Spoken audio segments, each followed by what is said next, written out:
Outdoor plan చేయాలి బావ. అవునవును. అంతా సెట్ చేయండి రా. అలాగే మామ.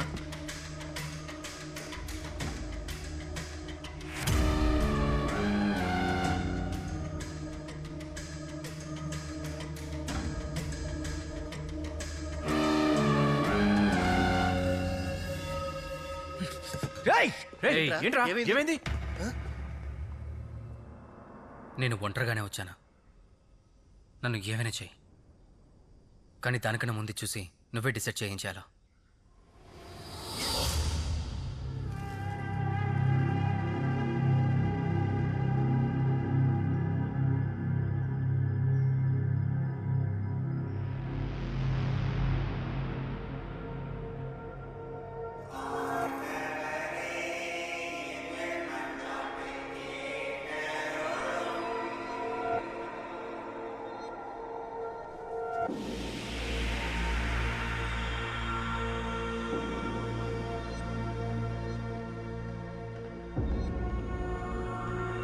ఎవరు మీరు? నేనెవరో పక్కన పెట్టండి. మీ ఫాదర్కి యాక్సిడెంట్ అయిన రోజే ఆయన పెంచిన తారా అనే అమ్మాయి కనపడకుండా పోయింది. అది మీకు, ఆ సిస్టర్కి, అందరికీ తెలుసు కదా. కానీ ఎందుకు మీలో ఒక్కరు కూడా వెళ్ళి పోలీస్ కంప్లైంట్ ఇవ్వలేదు? అవన్నీ నీకు చెప్పాల్సిన అవసరం నాకు లేదు. పోనీ పోలీసులకు చెప్తారా? వెళ్దామా?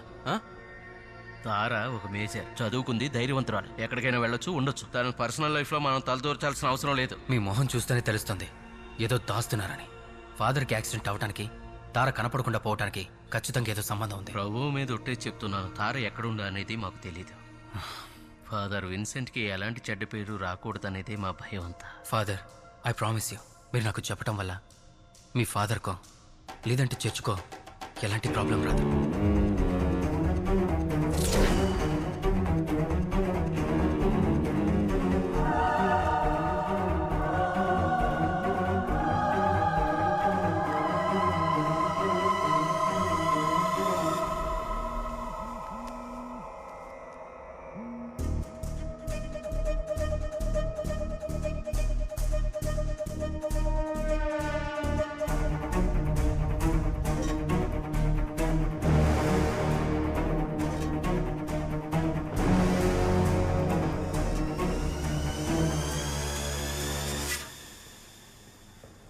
ఏంటి ఫాదర్? నేను ఒక అర్జెంట్ పని మీద వెళ్ళాలి, మీరు కొంచెం మేనేజ్ చేయగలరా? ఫాదర్, మీరు లేకుండా ఎలా ఫాదర్? బిషప్ గారు వస్తున్నారు, మీరు ఎక్కడికి వెళ్ళొద్దు. రండి ఫాదర్ ప్లీజ్. బిషప్ వచ్చి ఫంక్షన్ కంప్లీట్ అవ్వడానికి కొంచెం లేట్ అయింది. ఫాదర్ ఎందుకో టెన్షన్గానే ఉన్నారు. ఆయన హడావుడిగా వెళుతుంటే ఏదో సమస్యలో ఉన్నారని అర్థమైంది. ఆ తర్వాత ఏం జరిగిందో నాకు తెలియదు. ఆ రోజు రాత్రి తారా హాస్టల్కి తిరిగి రాలేదని సిస్టర్ నాతో చెప్పింది. ఫాదర్ విన్సెంట్ గారు వచ్చేంత వరకు వెయిట్ చేద్దామన్నాను, కానీ తర్వాత ఏం జరిగిందో నాకు తెలియదు. అది తెలియాలంటే ఫాదర్ విన్సెంట్ కానీ తార కానీ తిరిగి రావాలి. ఆల్రెడీ సోఫియా అనే అమ్మాయి సూసైడ్ చేసుకోవడం వల్ల మేము కొన్ని ప్రాబ్లమ్స్ ఫేస్ చేసాం. అదే టైంలో తార కనిపించకుండా పోవడం వల్ల మేము కన్ఫ్యూజ్ అయ్యాం. ఏం జరిగిందో తెలియక మేము ఏదైనా చేయబోతే మా సంస్థకి ఏమైనా చెడ్డ పేరు వస్తుందేమని మేము సైలెంట్గా ఉన్నాం.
సరే, నేను చూసుకుంటాను. తర్వాత కాల్ చేస్తాను. సరే బాయ్. ఆ అమ్మాయి ఫైల్ ఎక్కడరా?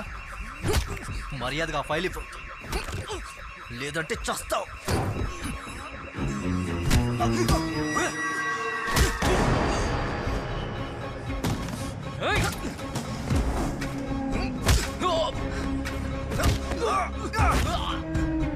ఫైల్ ఎక్కడ్రా చెప్పు.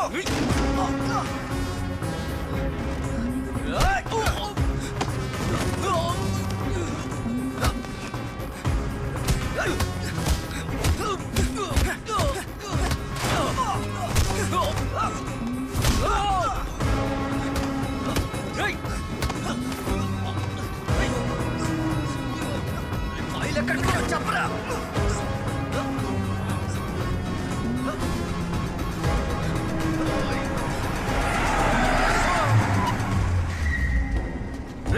ఎవరు నువ్వు?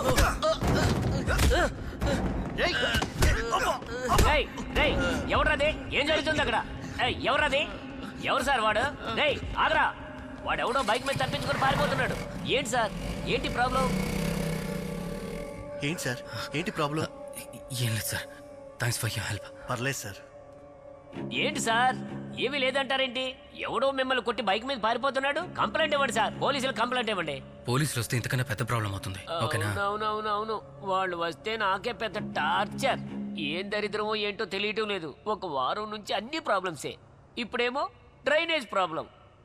సార్, మీ ఫ్లాట్లోనే సార్ ఏదో విధంగా మనిషిని పిలిపించి డ్రైనేజీ క్లీన్ చేయిస్తే ఆ ప్రాబ్లం క్లియర్ అయిందో లేదో మళ్ళీ ఇంకో పెద్ద సమస్య వచ్చి పడింది. ఇదే నాకు పని అయిపోయింది. నువ్వు రావయ్యా.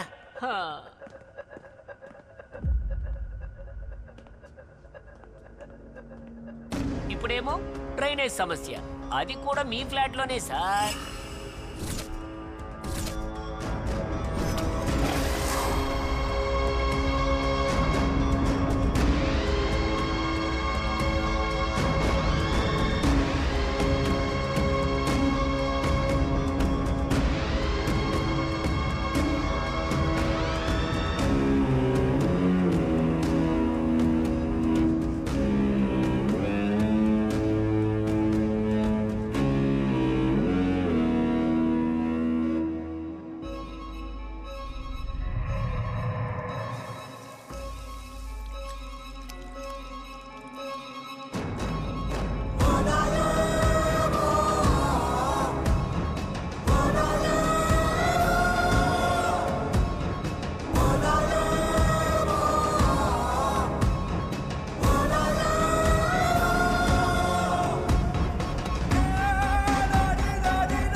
సార్, లోపలికి రావచ్చా? రండి సత్య,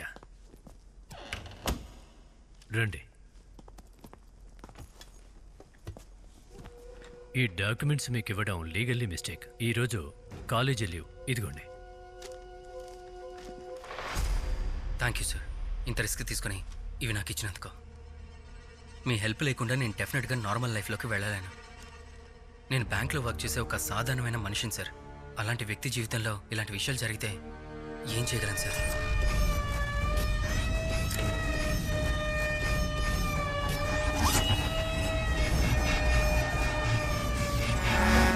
ఏం చేయాలో తెలియక ఒక అతను దేనివైన స్థితిలో చనిపోయాడు. వినోద్. అతనిలాగే నేను సూసైడ్ చేసుకునేవాడిని. మా అమ్మ లేకపోయి ఉంటే నేను ఎప్పుడూ చనిపోయేవాడిని. కానీ కేవలం ప్రాణాలతో ఉండి ఏం యూజ్ సార్? నేను ఎన్ని రోజులను భయంగా బతకాలి? అలా భయపడకుండా బతకాలంటే ఆ రోజు నైట్ నా ఫ్లాట్లో ఏం జరిగిందో తెలుసుకోవాలి. నేను తెలుసుకున్నాను. నేను ఫస్ట్ టైం కళ్యాణ్ని చూసినప్పుడే నాకు ఒక డౌట్ వచ్చింది.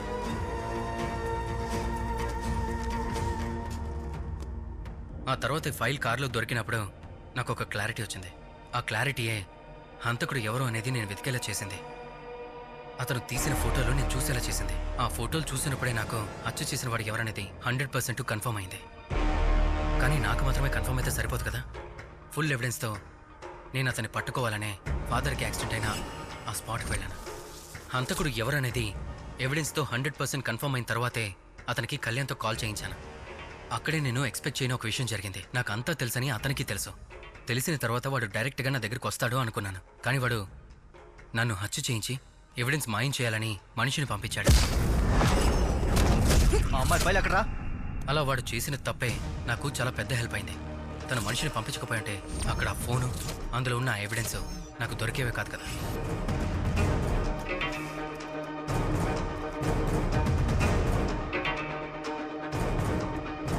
వాడు ఎవరు అనేది చూస్తారా సార్?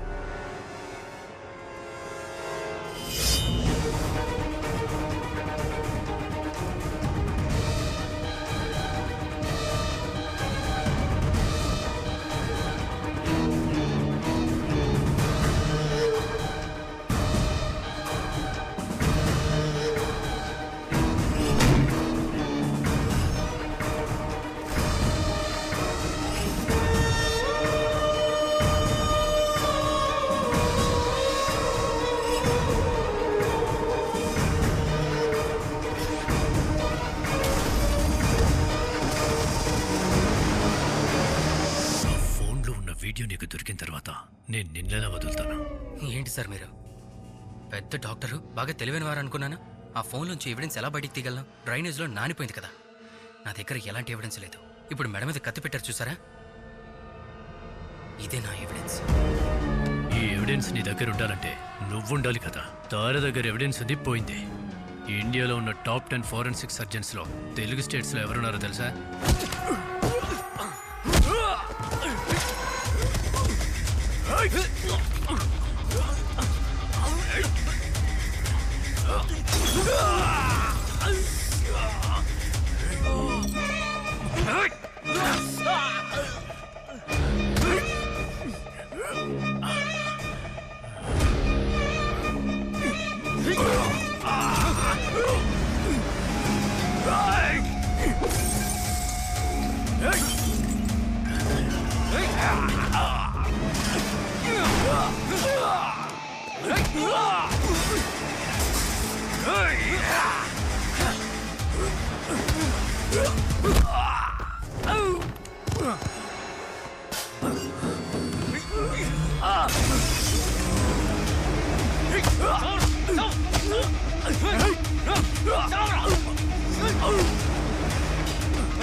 ఈక పోయడానికి ఫోరెన్సిక్ సైన్స్ చదవాల్సిన అవసరం లేదురా. ఈ ఫైల్ కోసమే కదా తారను చంపేశా. తార దగ్గర సోఫియాకి సంబంధించిన అన్ని ఎవిడెన్స్లు ఉన్నాయని నీకు తెలుసు కదా.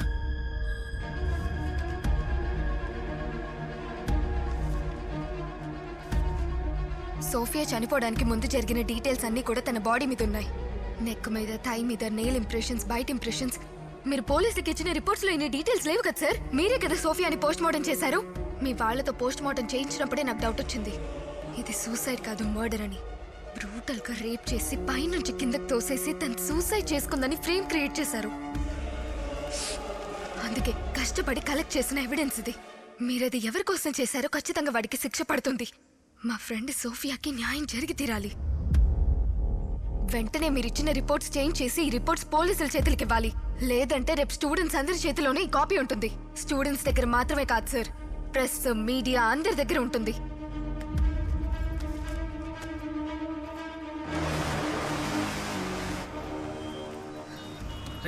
అటు వెళ్ళి చూడరా. కానీ ఏదో విధంగా నువ్వు పంపించిన మనుషుల నుంచి తార తప్పించుకుంది. ఎక్కడికి వెళ్ళినా చివరికి ఫాదర్ దగ్గరికి వెళ్తుందని నీకు తెలుసు.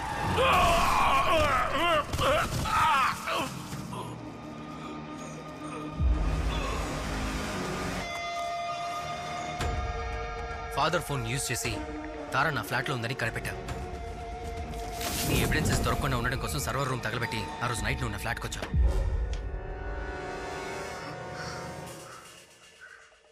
ఫాదర్ ఎక్కడ?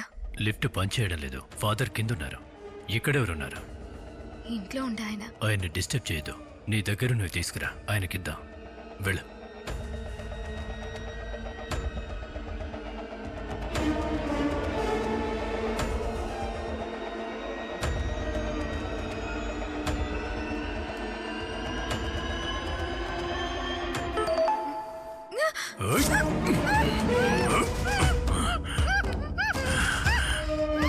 ఏయ్, నీకు నిజం చెప్పంటావా? నిన్ను కాపాడడానికి ఫాదర్ ఇక్కడికి రాలేడు. నీ ఫాదర్ని పైకి పంపించేశానే.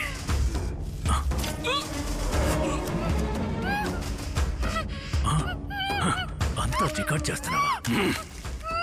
ఎక్కడే ఆ ఫైల్? చెప్తావా లేక సోఫియా వెళ్ళిన చోటుకే నువ్వు వెళ్తావా?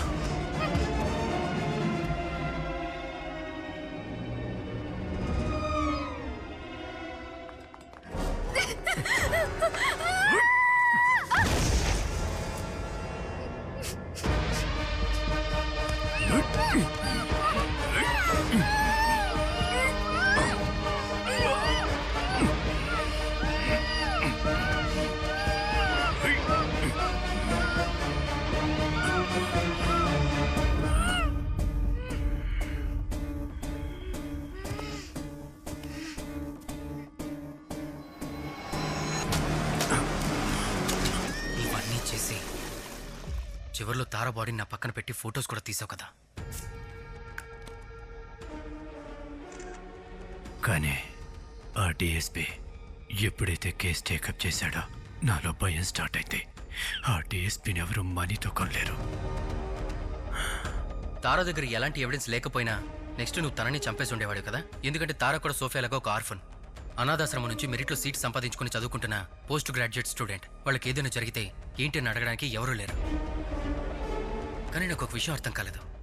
ఎలా ఒక నార్మల్ మెడికల్ కాలేజ్ ప్రొఫెసర్ ధైర్యంగా 2 హత్యలు చేసి ఇలా నార్మల్గా ఎలా ఉన్నాడా అని ఆ తర్వాతే తెలిసింది. ఇదే నీకు ఫస్ట్ రేప్ కాదు, 2 హత్యలు కూడా నీకు కొత్త కాదని. అన్నీ కరెక్ట్గా మ్యాచ్ చేశాను కదా. నువ్వు డీన్గా ఈ కాలేజ్కి వచ్చిన 3 సంవత్సరాల్లోనే 6 స్టూడెంట్స్ సూసైడ్ చేసుకుని ర్యాండమ్గా యాక్సిడెంట్స్లో సస్పిషియస్గా చనిపోయారు. కానీ అవేవి సూసైడ్సో యాక్సిడెంట్సో కాదు, హత్యలు. ఎందుకంటే 6 పోస్ట్ గ్రాడ్యుయేట్ స్టూడెంట్స్ ఏం జరిగింది అని అడగడానికి ఎవరూ లేని అనాథలు. ఆర్ఫనేజ్లో చదువుకుని మెరిట్లో సీట్ సంపాదించిన పేదవాళ్ళు. ఆ అమాయకుల్ని చంపేసి గొడవలన్నీ తగ్గిపోయాక 4-5 నెలల తర్వాత కోట్ల రూపాయల అమౌంట్ ఇచ్చి ఆ సీట్ని తీసుకోవడానికి రెడీగా ఉన్న కోటీశ్వరుల పిల్లలకి ఆ సీట్లు అమ్ముకున్నారు. అంతేగా, ర్యాంకు లిస్టుల్లోనే లేని వాళ్ళకి సీట్లు అమ్ముకోవడమే మీ బిజినెస్. ఎంత పెద్ద క్రైమ్ రైతే. ఒక నార్మల్ మెడికల్ కాలేజ్ డీన్ చిన్న ఊరు నుంచి ఒంటరిగా ఇదంతా ఎలా చేస్తున్నాడని చూస్తే ఇది ఈ కాలేజ్లో మాత్రమే కాదు, మన తెలుగు స్టేట్స్లోనే కాదు, ఇండియా మొత్తంలో ఎన్నో కాలేజీల్లో జరుగుతుంది. నీలాంటి డీన్స్తో పాటు మోసం చేసే డాక్టర్లు, లోకల్ పొలిటీషియన్లు, ప్రభుత్వ అధికారులు, పెద్ద పెద్ద తలకాయలతో కూడిన పెద్ద నెట్వర్క్ ఇది. నేనెవరు సార్? I'm nobody.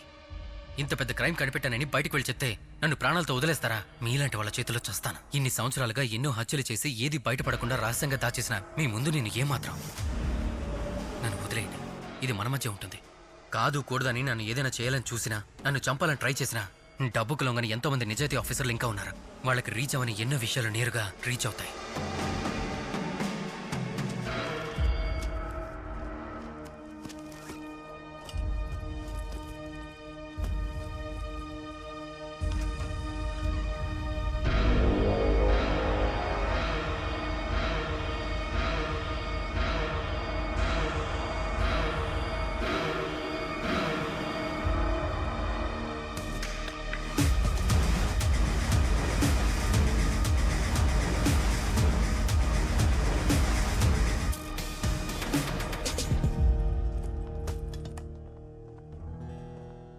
నేను ఎంత కామన్ మ్యాన్నే అయినా కూడా మనస్సాక్షి అనేది ఒకటి ఉంటుంది కదా సార్.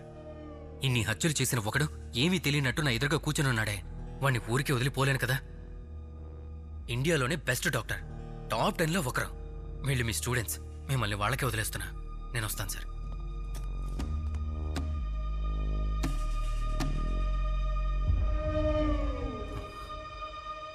ఇది సోఫియా కోసం.